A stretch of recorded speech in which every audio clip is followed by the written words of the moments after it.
So when it comes to the prop diff, student athletes should be paid. I'm solely against athletes being paid for their services for a few reasons.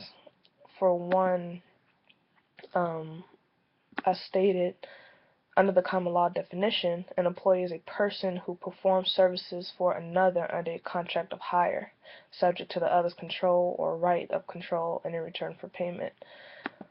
As a former athlete at Arizona State University, when you look at the national letter of intent, you're not being hired. You're being given aid to attend school that pays for your education, along with you being able to participate in athletics at the school. So necessarily, you're not being hired. Understand while you may feel that with all the time that you put in on the field or on the track or in the classroom that there should be some type of compensation.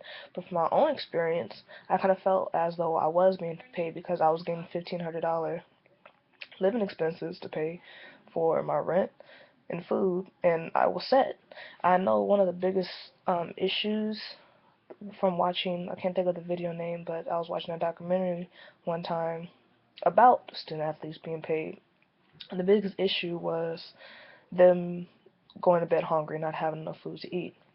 But they've actually currently have changed meal plans for their students, unlimited, so that's really not an issue anymore. So it's really about the salaries now.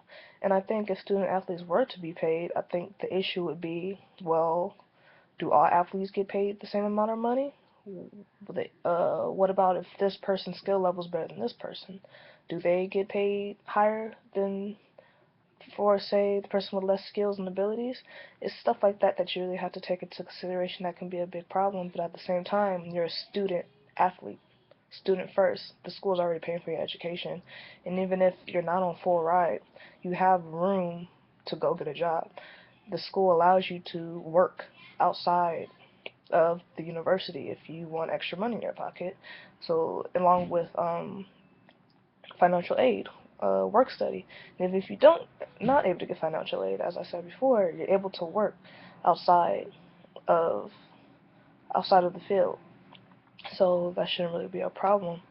So I feel like that would be one of the negatives. And really positives, the only positives that I really see is being able to, afford things that I would say you won't necessarily need. I think it will be an extra perk for the students. But like I said before, you're a student athlete, you're there to get your education. With the new input of unlimited meal plans for the universities as I know of now, food isn't an issue. So you're able to eat. You're basically being provided with everything that you need as it is already. So no, I do not feel student athletes should be paid under these circumstances.